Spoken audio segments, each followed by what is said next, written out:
Bismillahirrahmanirrahim. Babu fadlis sholat. Bab ini akan menjelaskan tentang keutamaan sholat. Riyadhus Shalihin halaman 444. Masih melanjutkan yang kemarin, sekarang bab sholat, keutamaan sholat. Qala Allah Ta'ala fil Qur'anil Karim, Allah berfirman, Inna sholata tanha 'anil fahsya'i wal munkar. Sesungguhnya sholat itu adalah mencegah daripada perbuatan fahsya, wal munkar dan munkar.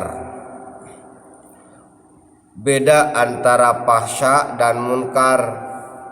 Kalau fahsya segala perbuatan maksiat sesuai dengan nurani, ya, nurani manusia. Contoh zina, nah itu fahsya, keji. Kalau bahasa Indonesia yang baca keji, ya. Kalau munkar buruk, kalau bahasa Indonesianya, ya. Kalau tarifnya segala perbuatan, ya, yang tidak sesuai dengan fitrah manusia, itu perbuatan buruk. Munkar, ya, segala perbuatan yang tidak sesuai dengan fitrah manusia. Contoh maling, ya, tidak sesuai, manusia tidak ada fitrahnya maling, ya. Yang maling itu fitrah mana? Babi, kera, itu fitrah babi, fitrah kera maling, kan, tidak ada rasa malu, nah, ya kan. Jadi sekali lagi beda, ya. Kalau fahsya segala perbuatan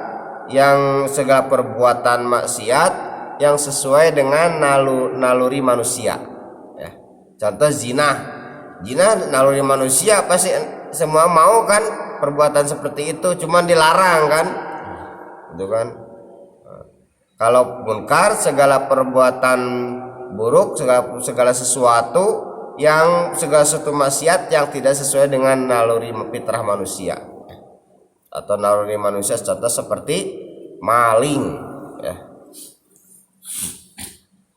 Nomor 1, wa an Abi Hurairah radhiyallahu anhu qala. Hadis yang pertama dari Abi Hurairah radhiyallahu anhu, semoga Allah meridainya, kepada Abu Hurairah. Qala, berkata Abu Hurairah, sami'tu, aku telah mendengar Rasulullah SAW kepada Nabi Muhammad SAW yaqulu, ya, beliau bersabda, ara'aitum, ya, apa pendapat kalian, lau anna naharon, seandainya ada sungai, baban, di depan pintu ahadikum, salah satu di antara kalian, kemudian yaktasilu, kalian mandi, minu, di sungai tersebut, kula yaumin, di setiap hari, khamsa marotin, 5 kali, ulak kalau bahasa Mekah, ya, 5 kali. Hal yabko, kata Nabi, apakah tetap, ya, mindarni syai'un, dari kotoran-kotoran di badannya, sesuatu yang ada di badan. Qalu, berkata sahabat, la yabko, tidak akan menetap, ya, tidak akan tetap itu kotoran, ya. Mindarni syai'un, kata sahabat, tidak akan tetap itu kotoran dalam badan, ya, dalam sesuatu yang ada di badan. Qala, kata Nabi, padalika, demikian juga masalus sholawatil khamsi, adapun perumpamaan salat yang 5 waktu adalah yamhullahu bihinna al khotoya, menghapus Allah bihinna dengan salat 5 waktu, al khotoya, kesalahan-kesalahan. Muttafaqun alaih, hadis ini sepakat, ya, muttafaq alaih. Jadi maksud hadis ini lebih jelasnya adalah salat yang 5 waktu itu, ya, seperti mandi, ya, yang di sungai, yang mana sungai itu di dekat pintu rumah kita ada sungai yang mengalir, kemudian kita mandi sehari 5 kali, maka kotoran-kotoran, kalau mandi sehari 5 kali, insya Allah tidak kedal gigi kata bahasa Bangka ya, tidak terlalu banyak kotornya kan, terus mandi terus ya. Begitu sholat juga ya, kalau sering sholat setiap hari dosa kita dibersihin gitu ya, dosa kita bersih, tapi dosa kecil bukan dosa besar ya. Kalau dosa riba ya, dosa apa lagi, banteh kepada orang tua, maling lapang orang, geser lapang orang, itu mah harus tobat nasuha ya. Lanjut yang kedua, wa an Jabir radhiyallahu an, hadis kedua ini penguat ini hadis dari Jabir radhiyallahu an, semoga Allah meridhoinya. Qala, berkata Jabir, qala Rasulullah SAW. Nah, ini dari jalan lain, tadi dari Abu Hurairah, ini dari Jabir ya. Masalus salatul khomsi, adapun perumpamaan salat 5 waktu itu kama salinarin jarin gomrin, seperti sungai yang banyak airnya, ala babi ahdikum, yang melewati pintu salah satu rumah kalian, yaktasilu, yang mandi orang tersebut, minhu, daripada sungai, kula yaumin, di setiap hari, hamsa maratin, 5 kali, rawi Muslim. Hadis ini diriwayatkan Imam Muslim. Al-gumru bipatil ghin, al-gumru al-mu'jamati, yang bertitik, al-kasiru, yakni artinya banyak, sama ya dengan yang di atas hadisnya, cuman beda jalur. Lanjut yang ketiga, wa ani Mas'ud radhiyallahu anhu, dari Ibnu Mas'ud radhiyallahu anhu, semoga Allah meridhoinya, kepada Ibnu Mas'ud, anna rajulan, sesungguhnya laki-laki, asoba ya, telah mengenai ya, minim ro'atin, daripada perempuan, kublatan, ciuman, maksudnya seorang laki-laki ya pernah mencium perempuan. Fa'ata Nabi SAW, kemudian laki-laki tersebut mendatangi Nabi SAW. Fa'boruhum, kemudian laki-laki tersebut memberitakan tentang mencium perempuan, maksudnya orang lain, bukan bini ya. Baru fa'anzalallahu ta'ala, kemudian Allah menurunkan ayat, aqimis sholata, dirikanlah sholat ya dengan sempurna serta sesuai dengan syarat sah rukunnya. Tarfain nahari, akhir siang, berarti sore kan, wazulupan, dan menjelang, minal laili, daripada malam. Innal hasanati, sesungguhnya kebaikan itu, yudhibna sayyi'ah, menghilangkan as-sayyi'ah, keburukan, kejelekan.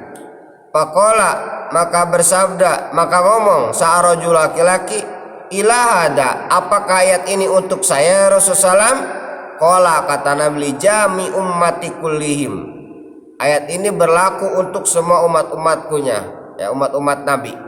Muttafaqun alaih, hadis muttafaqun alaih. Jadi ada seorang laki-laki ya mengadu, atau bahasa kita ya nanya gitu ya, datang ya, nanya tentang pernah mencium cewek gitu kan, atau mencium wanita lah gitu kan, merasa berdosa, kemudian datang kepada Nabi ya, menceritakan, aku pernah mencium cewek, gimana ya Rasulullah? Nabi sepi, bahkan kalau malahan Allah yang menurunkan ayat ini ya, datang ayat aqimis sholata tarafay nahari ya. Jadi ternyata sholat itu juga termasuk asanatu, kebaikan itu, yudhibna sayyi'ah, menghilangkan perbuatan buruk ya. Artinya kalau kita merasa banyak dosa, perbanyaklah berbuat baik gitu ya. Di antaranya sholat ya, tarfain nahari. Tarfain nahari itu sholat ujung akhir siang, apa coba? Asar berarti ya, maghrib ya. Siang berarti asar, wazulupan, dan menjelang malam berarti apa? Maghrib ya. Asar maghrib berjamaah tapi ya, baru sebagian ya. Yang jelas sholat 5 waktu wajib. Perbanyaklah amal-amal soleh, amal-amal baik. Kalau kita merasa pernah berdosa dulu gitu ya, pernah bertunang ya, pacaran, karena di Islam tidak ada pacaran ya, ke malam main-main ke pulau kemana-mana mau cewek orang, merasa banyak dosa pernah dulu, sekarang rubah dengan berbanyak berbuat baik, karena perbuatan baik itu menghilangkan atau menghapus segala perbuatan buruk, gitu aja ya. Yang keempat, wa an Abi Hurairah, hadis yang tadi muttafaqun alaih. Dan hadis ini diterima dari Abu Hurairah radhiyallahu anhu, semoga Allah meridhoi kepada Abi Hurairah. Baca amin ya, kita mendoakan sahabat-sahabat Nabi, mudah-mudahan kita dapat syafaat nanti ya. Kita ini banyak dosa, doakan aja amin. Tapi kan ahli surga sahabat itu. Siapa tahu kalau cangkir gitu ya. Sudah isinya banyak kan? Pasti ngeraweh kemana kalau kan kita gitu kan. Sama dengan ada orang kenapa harus baca sholat kepada Nabi kan ahli surga, ngapain lagi dibacain sholawat? Itu ibaratnya rahmat Nabi itu kan banyak, sudah seperti di gelas air penuh. Kemudian kalau kita terus isi terus ngeraweh gitu bahasa mukanya melambui ya kan, jadi kebagi ke kita kan gitu ya, ibarat ya, ibarat gambaran gitu ya. Wa an Nabi Hurairah anna Rasulullah, sesungguhnya Nabi Muhammad SAW, kata Abi Hurairah, qala, bersabda Nabi, as-sholatul khams, salawat 5 yang 5 waktu tersebut, wal jum'atu ila jum'ati, salat Jumat kepada salat Jumat, dari Jumat ke salat Jumat lain, kafaratun adalah merupakan penghapusan dosa, 5 bainahuna, untuk salat Jumat, di antara salat Jumat kepada salat Jumat, malam tugsyal kabair, selagi tidak melakukan dosa besar ya. Jadi salat 5 waktu dari Jumat ke Jumat, dari maghrib, isya, subuh, itu penghapus dosa gitu ya. Berarti dosa maghrib dihapus dari maghrib ke isya ya. Dosa isya nih dihapus dengan salat subuh gitu ya. Terus dari minggu ke minggu itu penghapusan dosa dari minggu ke minggu. Kalau puasa Ramadan dari tahun ke tahun gitu ya gitu. Makanya sholat Jumat itu supaya pahalanya kita banyak gitu ya, datang lebih awal kalau tidak ada apa-apa kecuali imam mungkin ya. Datang lebih awal, duduk paling depan, iktikaf ya. Jangan nongkrong di jalan sambil ngerokok lagi ya. Gitu kan? Malaikat selalu menunggu di pintu masjid di kita Jumat ya. Bagi orang-orang yang memasuki, Allahumma gfir lahu warhamhu, itu kan doanya, doa malaikat bagi orang-orang yang datang di dalam masjid. Allahumma gfir lahu, ya Allah ampunilah dan sayangilah, terus aja. Jadi orang-orang yang di luar nongkrong ngerokok di jalan itu mah nggak kebagi gitu ya. Datang iktikaf sholat duha ya, walaupun tidak tiap hari, setiap Jumat sholat duha ya. Mau 2 rakaat boleh, 4 rakaat silahkan ya, 6 rakaat tidak ada larangan ya. 8 rakaat lebih bagus ya. 8 rakaat aja batasnya ya. Yang lain kecuali sholat tahajud beda ya. Gitu ya. Belajarlah seminggu sekali dulu belajar sholat duha. Perbanyak amal soleh, zikir, itikaf ya. Gitu ya.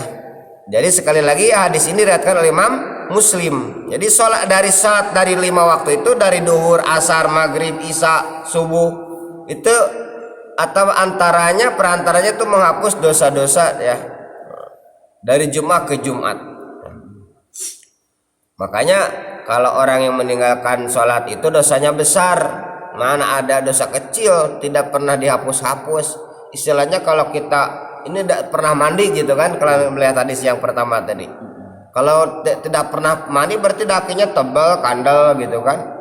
Iya kan, harus dibasuh, tidak bisa hanya dibasuh dengan sabun biasa, harus direndam sama rinso gitu kan. Lama lagi gitu kan. Yang terakhir, yang kelima, wa an Utsman bin Affan radhiyallahu an. Hadis ini diterima dari Utsman bin Affan, semoga Allah meridhoinya kepada Utsman bin Affan. Qala berkata Utsman, Sami itu kata Utsman, aku telah mendengar Rasulullah sallallahu alaihi wasallam kepada Nabi Muhammad SAW yaqulu, bersabda Nabi, ma min ri'im, tidak ada seorang pun muslimin yang muslim, yahduru yang menghadiri itu orang muslim, salatun maktubatun, salat yang difardukan, yang diwajibkan, salat 5 waktu kan, payuh sinu, kemudian muslim tersebut wudu'aha, memperbagus menyempurnakan wudunya, wa khusyu'aha, dan khusyuknya di ketika sholat, wa ruku'aha, dan ruku'nya disempurnakan, ila kanat, kecuali baginya, kafaratun, suatu hapusan, lima qablaha, bagi dosa-dosa sebelum itu, ya gitu kan, minadzunubi, daripada dosa, malam tak kabiroh, selagi tidak melakukan dosa besar. Wadalika, adapun yang demikian itu adahru, berlaku adalah untuk setahun, ya, setahun puluh semuanya, setiap tahun, ya, semua tahun berlaku selama-lamanya. Jadi maksudnya tidak ada pun seorang manusia yang muslim, seorang muslim, ya, yang menghadiri sholat berjamaah, ya, sholat yang wajib, yang melaksanakan sholat yang wajib 5 waktu, ya, di masjid berjamaah, kemudian wudunya disempurnakan, bukan seperti kecair atau papatong bahasa Sundanya, ya, kecair cek gitu udah, ya, tapi sempurnakan wudunya, ya. Sempurna wudu itu apa yang diriwayatkan oleh, apa yang diterima dari Utsman, hadis yang diterima dari Utsman kemarin kan, yang disebut menyempurnakan wudu itu kan berkumur 3 kali, ya, ngirup air ke hidung 3 kali serta dibuang kan, kemudian membasuh muka dari mulai tumbuh rambut sampai ke sini kan, kemudian dari tumbuhnya bilung, kalau bahasa Bangkanya telinga ke telinga gitu kan, sempurnakan, jangan sambil ngobrol sambil kita tafakur, ya, bahwa dosa kita dari penglihatan gitu kan, dari pemikiran, kemudian basuh tangan sampai sikutnya, ya, lebihin sikit lebih bagus, ya, sambil terkenang sambil tafakur, kita banyak dosa dari gara-gara, ya, tangan gitu kan. Kemudian musab kepala nih, rambut di kepala, ya, baik semuanya atau sedikit. Kalau Imam Syafi'i kan sunat sedikit, ya, kalau itu hukumnya wajib, cuman kalau basuh rambut semuanya sunat, kalau Imam Malik wajib, terserah itu, ya, kita Imam Syafi'i sedikit aja yang wajib, ya. Itu sampai tafakur, banyak otak pikiran-pikiran yang buruk-buruk gitu, ya, yang berbau maksiat, ya. Kemudian basuh bilung telinga, ya, suka dengar-dengar kata-kata ngasut-ngasut orang, ikut-ikut ngasut orang, dosa dari telinga. Terus basuh kaki, ya, ingat yang pernah dilakukan perbuatan dosa yang dilangkakan oleh kaki gitu, ya, dikit dikenang, ya, itu yang disebut menyempurnakan wudu kata Utsman bin Affan, ya, karena kata Utsman juga dari Nabi kan, gitu, ya. Terus sempurnakan wudunya, kemudian khusyuknya, ya, apa yang disebut al khauful lazimu abadan, ya, perasaan takut selama-lamanya, itu yang disebut khauf dalam ilmu tasawuf, ya. Dalam kitab Aqya, al khauf itu khusyuk itu al khauful lazimu abadan, merasa takut kepada Allah selama-lamanya, itu khauf. Tapi kalau dalam sholat kita rasa khaufnya kelas awam, ya, kelas TK aja lah. Yang disebut khusyuk itu merasa diri sedang sholat aja khusyuk. Khusyuknya orang awam misalnya, ya, rasa diri gitu kan sedang melaksanakan sholat duhur misalnya, itu yang disebut khusyuk kata orang awam, ya, gitu kan, yang disebut khusyuk, ya. Qad aflahal mu'minuna alladzina hum fi sholatihim khashi'un, ya. Qad aflah, sungguh bahagia bagi orang-orang dalam sholatnya merasa khusyuk, ya. Setidaknya kalau kelas SD gitu, ya, Yang disebut khusyuk itu tidak terkenang kemana-mana, rasa diri dilihat oleh Allah Subhanahu Wa Taala, diintai Allah Subhanahu Wa Taala. Bukan sebaliknya, sedang sholat ingat ke sawah, ingat ke kebun, ingat dompet hilang, ingat jualan, ya. Makanya ada istilah lebih baik ya di sawah atau di kebun ingat ke masjid daripada di masjid sedang di masjid ingat ke kebun. Benar enggak? Sedang di masjid ingat ke sawah berarti enggak khusyuk. Kalau di sawah ingat ke masjid berarti rajulun yang hatinya mengikat ke masjid gitu kan, termasuk orang-orang nanti di yaumil kiamah itu akan dinaungi oleh Allah Subhanahu Wa Taala gitu kan. Di antaranya ada perasaan hati melekat ke masjid, ingin ke masjid gitu kan. Nah itu di antaranya ya. Udah dibahas dulu kan 7 golongan itu.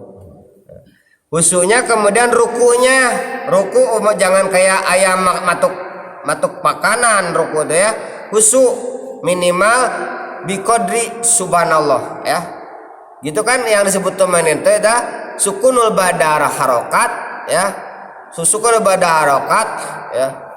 Diam setelah bergerak ya. Biqadri subhanallah dengan seukuran membaca subhanallah. Haitsu yastakiro biqadri subhanallah ya.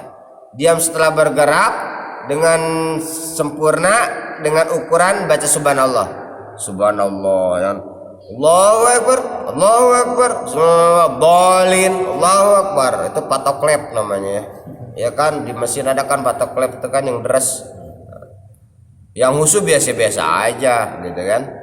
Nah, jadi bagi orang yang tak tersebut adalah merupakan penghapusan dosa untuk dosa-dosa sebelumnya ya.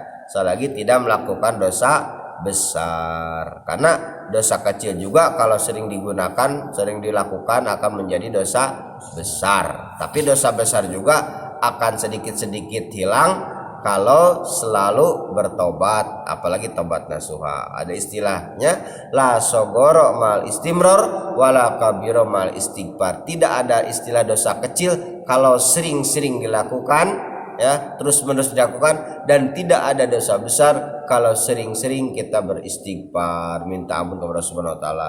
Mudah-mudahan amal-amal soleh kita pagi subuh ini diterima Allah Subhanahu Wa Taala.